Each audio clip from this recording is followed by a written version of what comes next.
স্বপন শুভকে ফোন করে জানায় তাকে একজন বলেছে মোহনার অতীত সম্পর্কে একটা তথ্য দিতে পারবে। এদিকে শুভ বলে, আচ্ছা এটা কোনো ট্র্যাপ নয় তো, আমাদের কেউ ফাঁসাতে চাইছে না তো? স্বপন বলে, না না, কেউ কিছু করবে না, আমার মনে হয় ও সব জানে আর আমাকে একটা জায়গায় যেতে বলেছে, আমি সেখানে যাচ্ছি। পর শুভ ফোনটা রেখে দিলে স্বপন মনে মনে ভাবে, আমি তো এখনই চলে এসেছি সেই জায়গাটায়, তোকে যদি বলতাম তাহলে অনেকটা ডাউট করতিস আর সাথে অনেক চিন্তাও করতিস। এদিকে আদি শুভর সাথে লুকিয়ে দেখা করে। আদি বলে, শুভ সমস্ত কিছু তোমার প্ল্যান মাফিক হবে তো? মোহনা কিন্তু খুব তাড়াহুড়ো করছে সেই ডিভোর্স নিয়ে। শুভ বলছে, আদি তুমি চিন্তা করো না, সমস্ত কিছু আমার প্ল্যান মাফিকই হবে। আদি বলে, কিন্তু এসবের মধ্যে তুমি নিজের যত্ন নিতে ভুলে যেও না, একটু রেস্টে থাকো, তুমি কিন্তু একা নও, সাথে কিন্তু আমাদের বেবিও রয়েছে।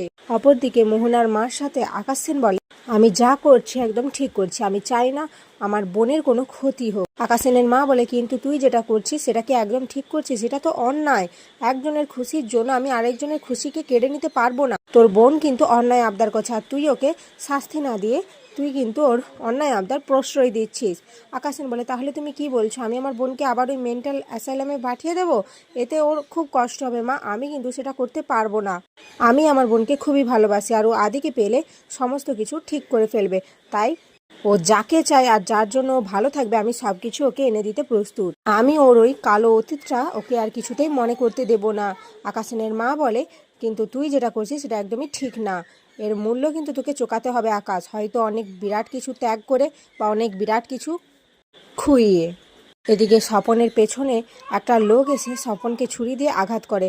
স্বপন শুভকে ফোন করার চেষ্টা করে কিন্তু সে আর কথা বলতে পারে না, সে ওখানেই লুটিয়ে পড়ে।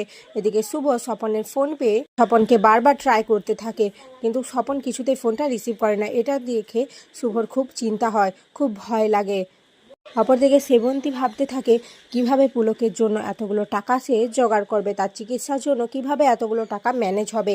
বলে, আজ আমাদের জন্য শুভর জীবনটা শেষ হয়ে গেছে, শুভ এই অবস্থায় কতটা স্ট্রেস নিচ্ছে, এগুলো একদমই ঠিক হচ্ছে না। তখনই মোহনা চলে আসে, হাতে অনেক প্যাকেট রয়েছে। মোহনা বলে, আজকে রান্না কিছু করতে হবে আর না, আমি সবার জন্য খাবার নিয়ে এসেছি। যেটা দেখে পূরবী বলে, বাহ, খুব ভালো করেছো। তখনই মোহনা বলে, হ্যাঁ, আর সব থেকে বড় স্পেশাল সারপ্রাইজ আমি শুভর জন্য এনেছি। সবাই মোহনার কথা শুনে অবাক হয়ে যায় যে শুভর জন্য সে কি স্পেশাল সারপ্রাইজ রেখেছে।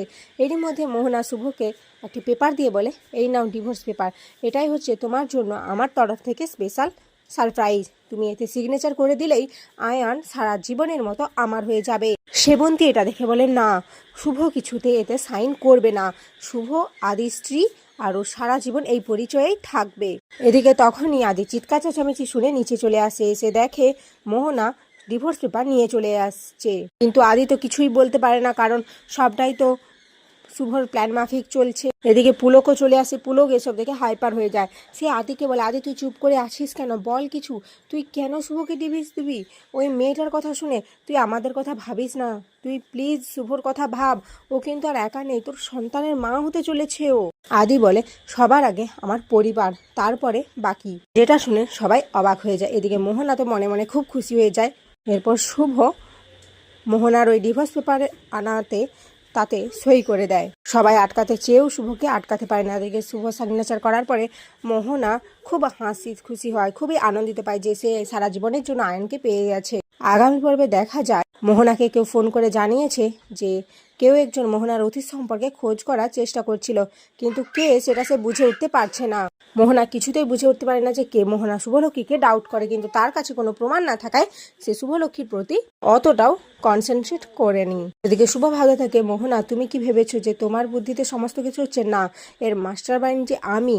অপরদিকে আদি শুভকে বলে, শুভ এখন আমাদের কিন্তু হাতে মাত্র 24 ঘন্টা আছে, আর এই 24 ঘন্টার মধ্যেই তোমাকে যা করার করতে হবে। শুভ বলে, আদি তুমি আমার উপর একটু বিশ্বাস রাখো আর একটু ভরসা করো, আমি সব করে দেব, ওই মোহনাকে আমি ঠিক শাস্তি দেব।